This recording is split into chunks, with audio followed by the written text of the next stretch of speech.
오늘 주님께서 우리에게 주시는 귀한 말씀 보겠습니다. 사도행전 16장 10절로 15절까지 우리 함께 보겠습니다. 제가 갖고 있는 신약 성서 215페이지 정도에 있습니다.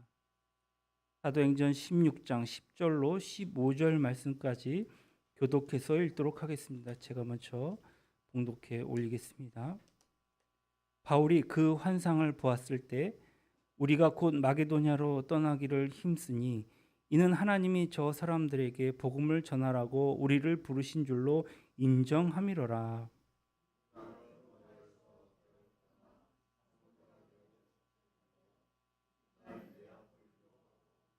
거기서 빌립보에 이르니 이는 마게도냐 지방의 첫 성이요 또 로마의 식민지라.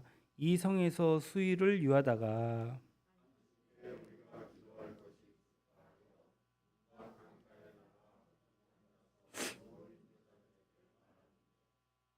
디아디랴 시에 있는 자색 옷감 장사로서 하나님을 섬기는 루디아라 하는 한 여자가 말을 듣고 있을 때에 주께서 그 마음을 열어 바울의 말을 따르게 하신지라. 다 세례를 받고 우리에게 청하여 이르되 만일 나를 주로 내 집에 강권하여 머물게 하니라. 아멘. 할렐루야. 옆 사람과 인사합시다. 행복하세요. 축복합니다. 할렐루야. 감사합니다.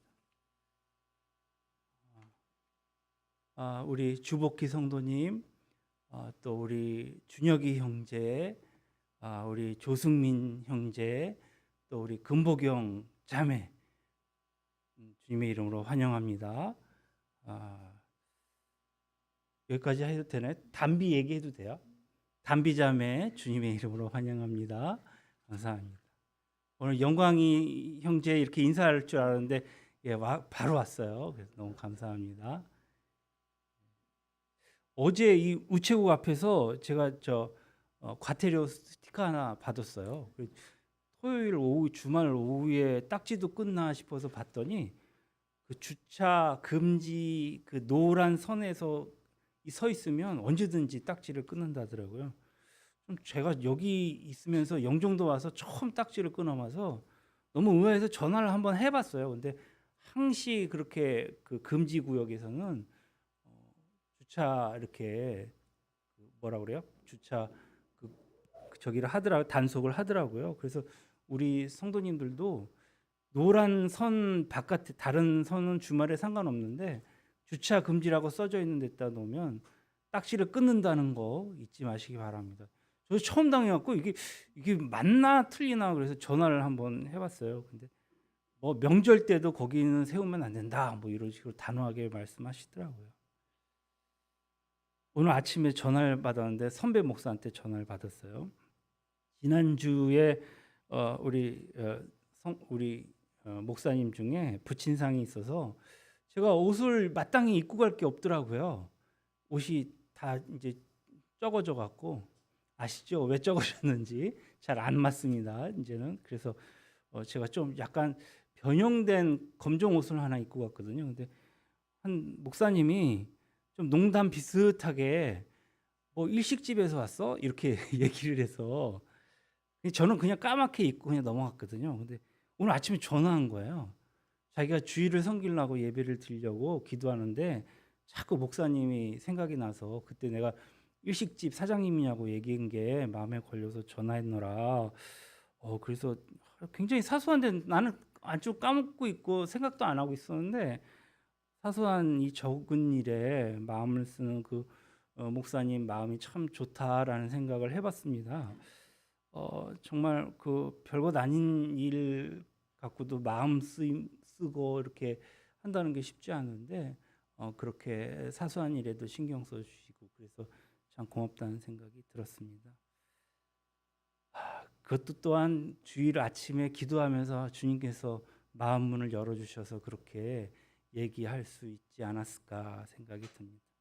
오늘 본문의 말씀을 보니까 아시아에 전도하는 것을 막으신 성령님은 바울에게 이내 환상을 보여주셨죠.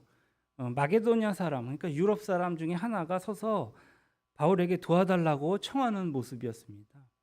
이 환상을 본 바울은 하나님이 마게도냐 사람들에게 복음을 전하라 하신 것이다 라고 확신을 했습니다. 오늘 10절에 보니까 그렇게 설명하고 있죠. 바울이 그 환상을 보았을 때에 우리가 곧 마게도냐로 떠나기로 힘쓰니 이는 하나님이 저 사람들에게 복음을 전하라고 우리를 부르신 줄로 인정함이로라. 이제 바울 일행은 드로아에서 배를 타고 유럽을 향해 떠납니다. 아시아와 유럽의 사이에 뭐가 있어요? 이 지중해에 있고 흑해가 있잖아요. 지금 그 전쟁 터진 그쪽이 흑해거든요. 그래서 아주 좁은 해협 사이를 두고 이 아시아와 유럽이 나뉘어져 있어요. 드로아에서 배를 타고 출발했는데 이튿날 유럽인 네아폴리로 도착했다. 무슨 얘기냐면 굉장히 빨리 갔다는 얘기예요. 아주 재밌는 것은 그 사도행전 20장 6절에 보면은 돌아오는 길도 있는데 한 닷새 걸렸다고 얘기하거든요.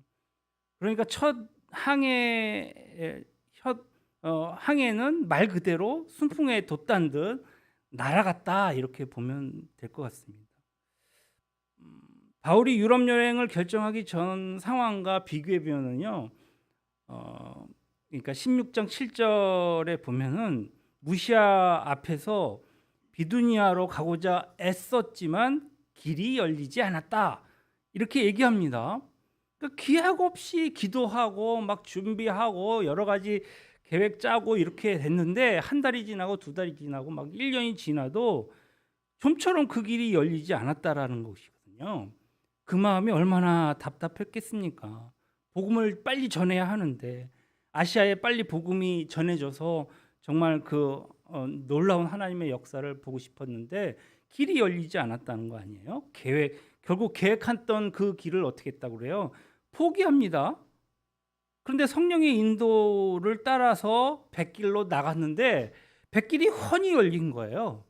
아니 쉽게 그냥 그 해협을 그냥 건너버린 거거든요. 이런 경험을 해본 성도님들은 아마 많이 있으실 것 같아요. 정말 성령님이 나를 인도해 주셨다는 느낌이 들 때 그 기쁨과 감격이 정말 얼마나 클지 우리는 짐작할 수 있습니다. 이것이야말로 하나님의 자녀가 이 땅에서 누릴 수 있는 기쁨이요 행복일 것입니다. 어떤 사람은 뭐 교회 이렇게 방문했을 때 저한테 그런 얘기를 해요. 기도해 보니까 하나님이 이 교회에 와서 이 교회에서 기도하고 뼈를 묻으라고 말씀하셨다. 그래서 기쁜 마음으로 우리 함께 동역하면 되겠다. 몇 달 지나서 하나님이 다른 교회로 가라고 그렇게 말씀을 거기로 여기야말로 네가 진짜 봉사할 곳이다 이렇게 말씀하시는 분도 있더라고요. 그래서 야 하나님의 음성을 저렇게 수시로 받는 분들은 얼마나 좋을까 이렇게 생각도 들지만 그렇게 하나님을 변덕장이로 그렇게 만드는 것이 신앙에 도움이 될까 이런 생각도 해봤습니다. 어쨌든 하나님이 나를 향해서 특별한 계획을 세워두시고 내 삶을 한 걸음 한 걸음 인도하고 계신다는 그 사실을 내가 깨달았을 때 정말 마음 가득히 차오르는 그 평안함과 감사함과 기쁨은 이루 말할 수 없을 것입니다. 바울이 여행길에서 당했던 그 현실적인 어려움들을 하나하나 따지고 보자면 정말 오늘날의 신앙생활이라고 하는 것은 뭐 별것도 아니고 아무것도 아닌 것 같습니다.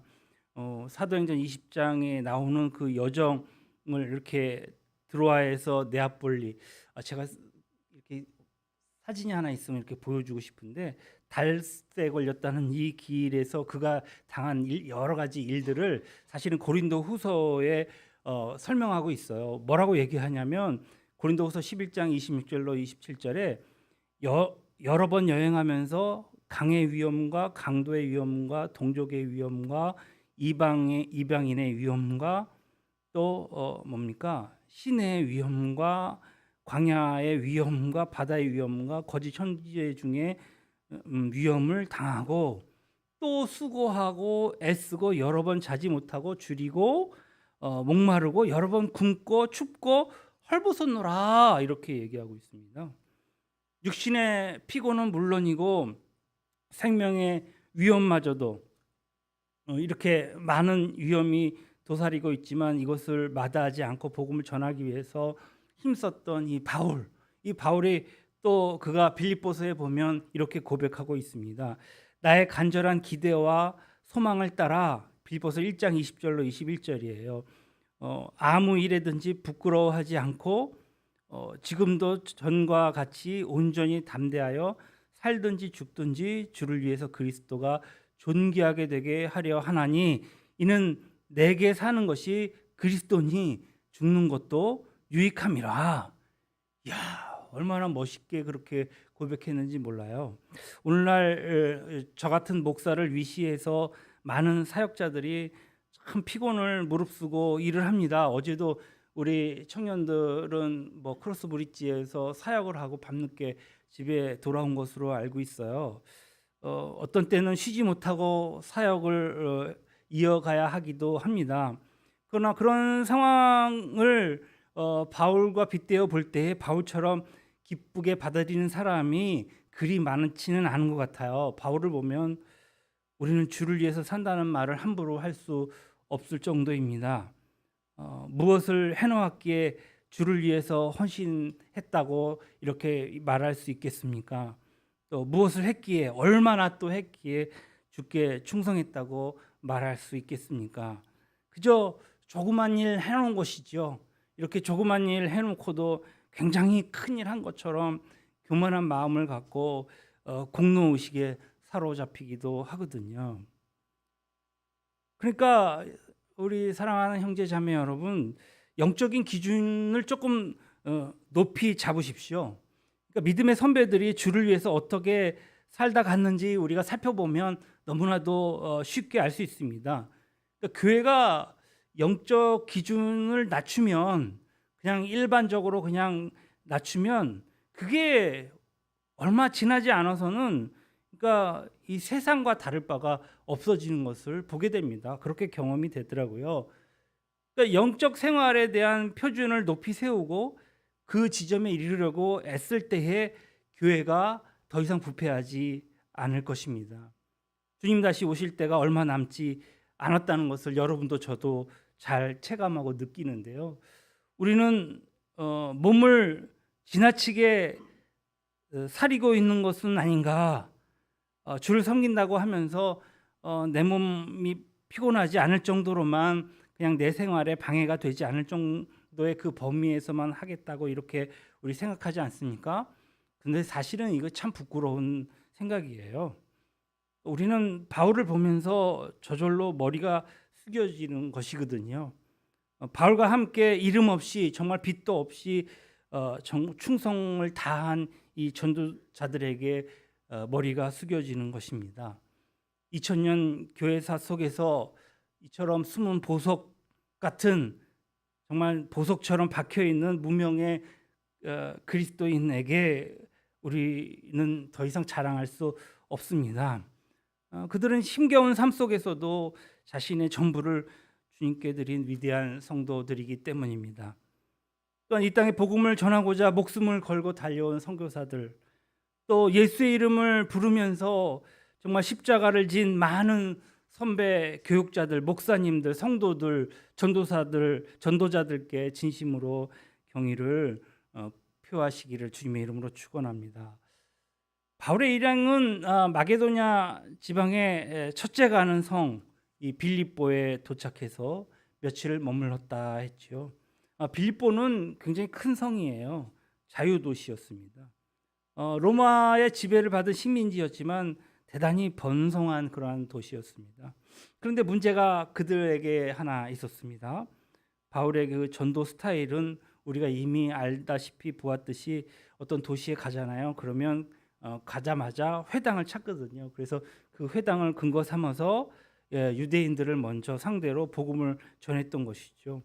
그런데 빌립보에 가니까, 그런데 아무리 찾아보아도 회당이 보이지 않는 것입니다.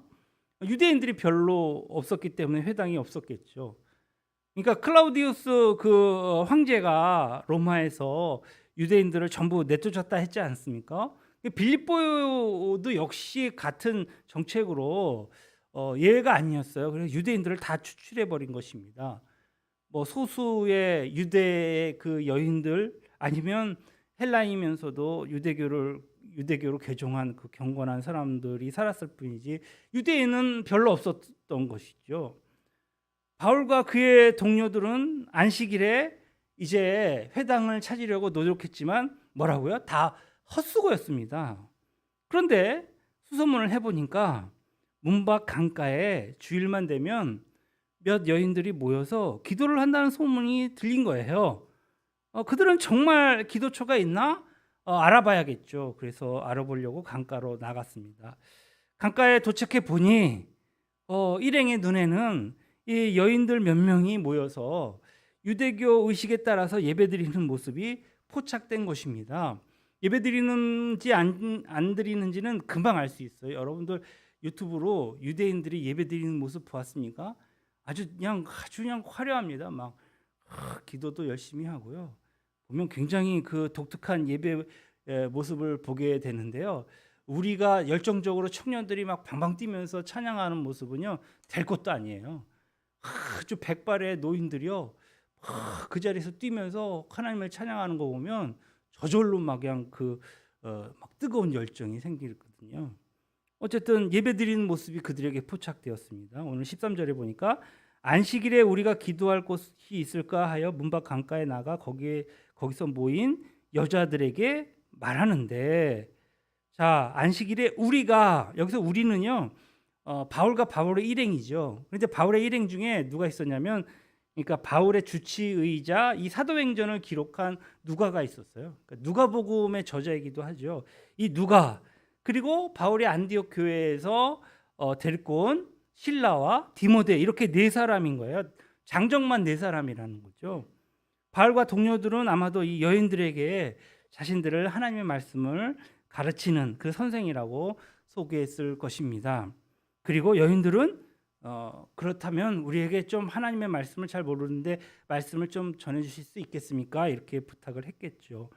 그래서 바울 일행은 돌아가면서 그들은 하나님의 말씀을 전했을 것입니다.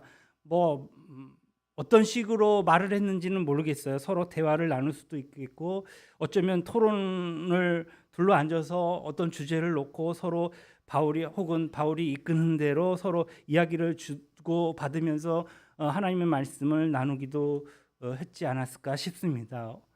바울과 함께 간 동역자들이 이 여인들을 얼마만큼 성의 있게 대했는지는 모르겠어요. 아마도 그 형식이 어찌 되었던 그들은 정말 진심을 가지고 열심히 복음을 안 전했겠습니까? 여러분, 사실 바울로서는 지금 대단히 큰 일을 시작한 것입니다. 보십시오. 이 일은요 사실 유럽 선교의 시작이 되었기 때문입니다. 유럽에 건너와서 드디어 하나님의 복음을 전해야 합니다.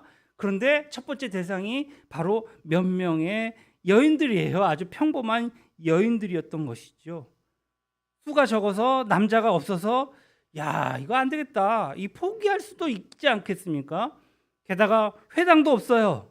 그저 그 강가 바닷가에 둘러 앉아갖고 이렇게 있는 사람들에게 전도할 수밖에 없었던 그런 환경이란 말입니다.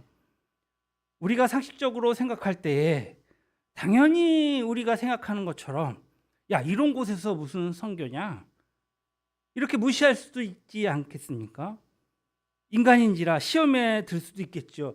아니, 성령님께서 분명히 아시아로 말고 유럽으로 가라 했는데 이렇게 회당도 없고 아무것도 없는 이곳에서 복음을 전하는가?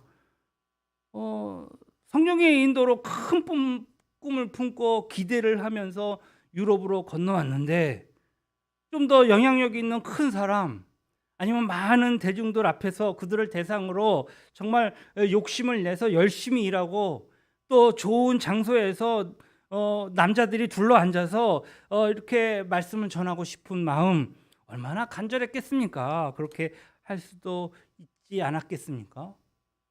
그러니까 유대교에서 예배 드리는 것을 보면 여자는 없어요. 남자들만 가득해서 막 이렇게 해요. 그런데 그들은 그렇게 하지 않았다. 오늘의 핵심이죠. 대상은 부인들이었어요. 하지만 그들은 둘러 앉아서 진지하게 복음을 전했고 또 여인들은 진지하게 그 복음을 들었다는 것입니다. 16절부터 이후의 말씀을 보면요, 바울 일행은 안식일에만 강가를 찾지 않고 그날부터 시작해서 여러 날 동안 찾아가서 함께 하나님의 말씀을 들은 것으로 보게 됩니다. 여러분, 지금 우리가 대하고 있는 이 말씀은요, 사실 기독교가 아시아에서 유럽으로 넘어가는 시점에 기록한 것입니다. 오늘날 기독교적인 어떤 유럽 문화 문명이 탄생하는 계기를 보여주고 있다는 말씀입니다. 강가에서 남자 서너 명하고 몇 안 되는 여자 몇 명하고 둘러앉아서 무엇인가 이야기를 주고받는 그 모습에서 이 모습을 보면서 이 장면은 앞으로 20세기의 기독교 서구 문명을 꽃피우는 하나의 시발점이 된 것이라고 누가 상상이나 했겠습니까? 아시아를 앞지르고 아프리카를 앞지르고 결국에는 모든 문명을 앞질러서 세계를 지배하게 될 문명이 지금 이곳에서 일어나고 있는 것, 그때 당시에 눈치챈 사람이 있겠냔 말이에요. 너무나 위대한 일이 지금 지극히 초라한 데서 시작되고 있는 것입니다. 그러나 바울을 위시한 그 하나님의 종들은요, 환경이 초라하다고 그 일에 태만하지 않았고, 정말 사람의 수가 적다고 혹은 여자들만 모였다고 그 일을 등한시하지 않았습니다. 모든 일에 최선을 다 해야 한다. 다 했다는 것입니다. 오늘날 우리도 이러한 점을 좀 배웠으면 좋겠어요. 하나님의 나라를 위해서 일하는 것은요, 경중을 따질 수가 없습니다. 또한 작은 일에 충성할 때에 큰 일을 맡을 수 있다는 사실을 우리는 알아야 합니다.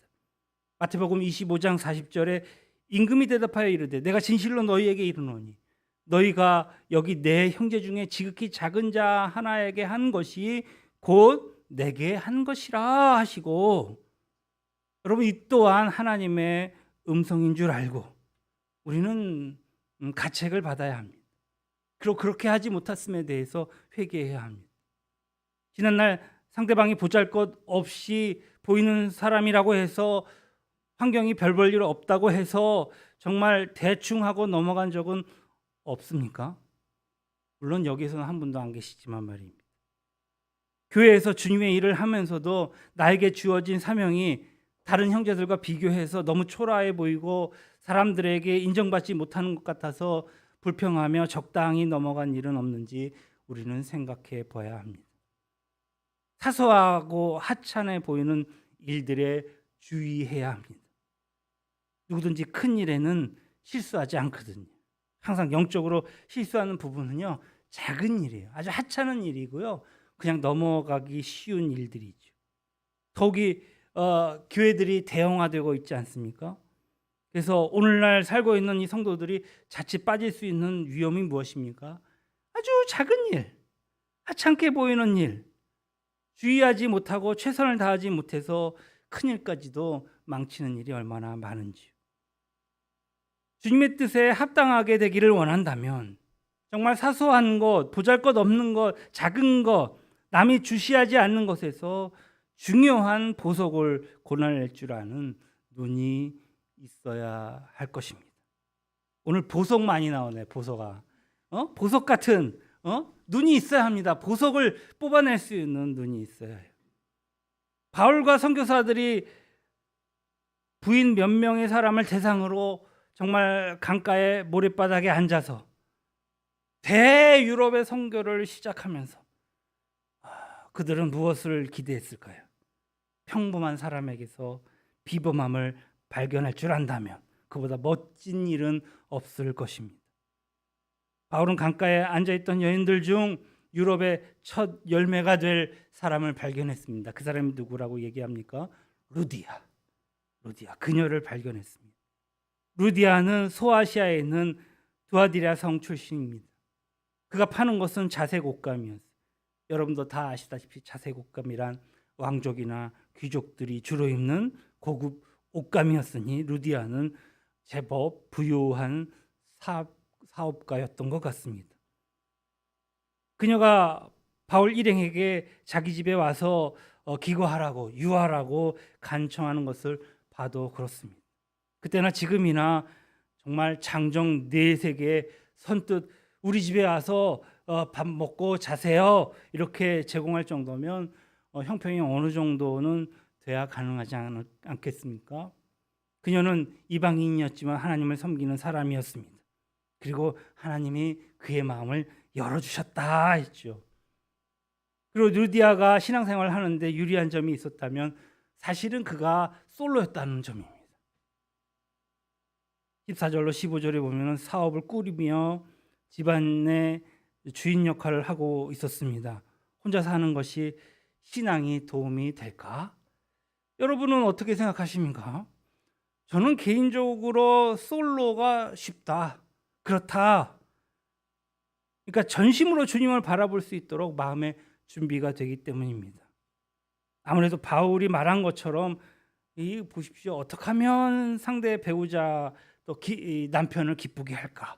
어떻게 하면 남편의 비율을 맞출 수 있을까 하는 생각이 자꾸 마음에 걸리는 사람보다는 예수님이 나의 남편이야, 나의 배우자야, 나의 애인이야, 나의 소망이야 이렇게 여기는 사람이 아무래도 신앙생활을 잘할 것 같습니다. 봉사도 참 열심히 하고요. 그래서 우리 주님이 그들에게만 주는 아주 특별한 위로가 있는 것을 자주 보게 됩니다. 왜냐하면 외로우니까. 그리고 혼자 있을 때는 굉장히 억울한 일을 많이 당해요. 혼자 있어서 무시하나 그런 생각도 할 수 있습니다. 그러나 보십시오. 정말 억울한 일을 당하지 않게 하시고 보호해 주시고 또 모든 생활을 책임져 주시는 것을 보게 되면 하나님은 참 공평하시다라는 생각을 해봅니다. 물론 땅의 것을 조금 덜 가지는 대신 믿는 자들에게는 영적인 것을 더 많이 주신다는 사실을 믿으시기 바랍니다. 그러니까 이 땅에서 좀 없다고 해서 괄시하면 안 돼요. 왜냐하면 영적인 것이 부유할 수가 있거든요. 반면에 루디아의 신앙에는 지장을 줄 만한 요소가 있기는 있었습니다. 그것은 그의 직업과 재산이었겠죠. 큰 사업을 벌일 만큼 능력도 있고 재산도 어느 정도 있었으니 자기 자신을 믿고 자기 소유를 의지하기 쉬웠을 것입니다. 강가에서 여인들끼리 모여서 기도하는 게 뭐 그리 대단한 일인가 싶지만은 사실 생각해 보면 야 매주 그거 갈 수 있겠냐? 한 번쯤 안 가고 그냥 안식일에 회당도 없는데 뭐 또 이끌어줄 리더도 없는데 사업이나 열심히 해서 돈 버는 게 좀 낫지. 이런 식으로 마음이 기울어질 수도 있지 않았겠습니까? 그러나 여기 루디아를 보십시오. 안식일마다 기도하러 강가에 나갔습니다. 일상적으로 반복되던 그 시간 그 자리에 마침내 하나님의 복이 쏟아져 내린 것입니다. 예수 그리스도를 만나는 기적이 일어났다는 것이에요. 어떻게 보면 신앙으로 인한 축복은요, 좀 끈기가 있어야 될 것 같아요. 한 자리에서 진득하게 주님의 그 역사가 일어날 수 있게끔 그렇게 우리가 좀 어느 정도 기초를 쌓아 놔야 되지 않을까 생각이 듭니다. 마침내 루디아는 유럽에서 제일 먼저 예수를 믿게 되는 영광을 얻었지 않습니까? 빌립보 교회의 개척자가 된 것입니다. 성실하게 주님 앞에 나가면 언젠가는 하나님이 준비하신 큰 은혜를 받게 될 줄로 믿습니다. 그거밖에 없어요. 사역자들은 그거밖에 없어요. 언젠간 주님이 나를 쓰시겠지. 언젠간 주님이 나를 통하여서 영광 받으시겠지. 그래서 교회 안에는 두 부류의 신자가 있는 것 같아요. 그러니까 하나님이 마음을 열어주셔서 정말 중생한 사람이 있는가 하면 혹은 정말 자기 셀프로 억지로 열어서 정말 중생한 채 하는 사람도 있습니다. 하나님 마음을 열어주신 사람은요, 섬기기를 좋아해요. 섬기는 걸 아주 기뻐해요. 당연시 생각하고요. 자기 형편이 어떤지 간에 그런 거 상관하지 않아요. 예수 안에서 형제들을 섬기는 일에 항상 기쁨으로 나서게 됩니다. 하나님이 마음에 풍성한 은혜를 주시기 때문입니다. 반대로요, 중생한 척만 하고 중생하지 못한 사람은요, 사실 예수를 믿는다고 하면서도요, 항상 보면 이기적이에요. 섬기는 거 굉장히 부담스러워하고요, 싫어해요. 예수 그리스도의 사랑과 은혜를 제대로 모르기 때문에 나타나는 현상이에요. 그 사람의 그 본성에 문제가 있는 게 아니라 그냥 그런 현상이에요. 교회가 서로 섬기는 일이 참 많고요. 교회 밖에 나가도 손 내밀어 붙들어 주어야 할 사람이 얼마나 많습니까? 하지만 이것은 억지로 되는 일이 아닙니다. 저는 이 사실을 아주 잘 알고 있어요. 그래서 저도 교회에 오는 형제 자매들 청년들에게요, 억지로 봉사는 강요하지 않습니다. 왜냐하면 아무리 교회가 전도 구제를 많이 한다 해도 성도의 마음에 정말 예수 그리스도의 은혜가 완전히 사로잡히기, 예수 그리스도의 은혜로 사로잡히기 전에는 그게 잘 안 되거든요. 하나님께서 그 마음을 열어주셔야 하는 것이, 오늘 루디아의 마음을 열어주신 것입니다. 우리의 마음도 열어주셔야 우리가 섬김의 은사를 받을 수 있습니다. 하나님이 그 마음을 열어주신 이 루디아, 그는 섬김의 본이 된 것을 우리는 볼 수 있습니다. 그래서 15절에 이렇게 얘기해요. 그와 그의 집이 다 세례를 받고 우리에게 청하여 이르되 만일 나를 주 믿는 자로 알거든 내 집에 들어와 유하라 하고 강권하여 머물게 하니라. 야, 루디아의 가정은요, 이후 빌립보 교회의 모태가 되었습니다. 섬김의 은사를 받은 루디아 때문이겠죠. 빌립보 교회 또한 섬기는 일에 앞장서는 교회가 된 것입니다. 한 사람이 바로 서니까는요, 교회 전통이 바로 선 것입니다. 그래서 빌립보 교회는 바울에게 큰 위로가 되는 교회요. 바울이 그의 생명이 다할 때까지 끝까지 신뢰하는 교회라는 칭송을 받게 된 것입니다. 이렇게 주님께서 하시는 역사는요, 합력하여 선을 이루는 역사입니다.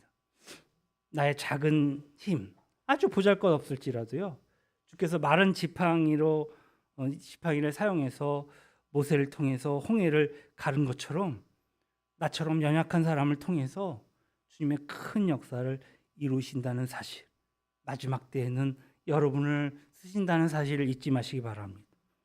주께서 기쁘게 사용하시는 귀한 종들이 다 되시기를 주님의 이름으로 축원합니다. 기도하겠습니다. 좋으신 하나님,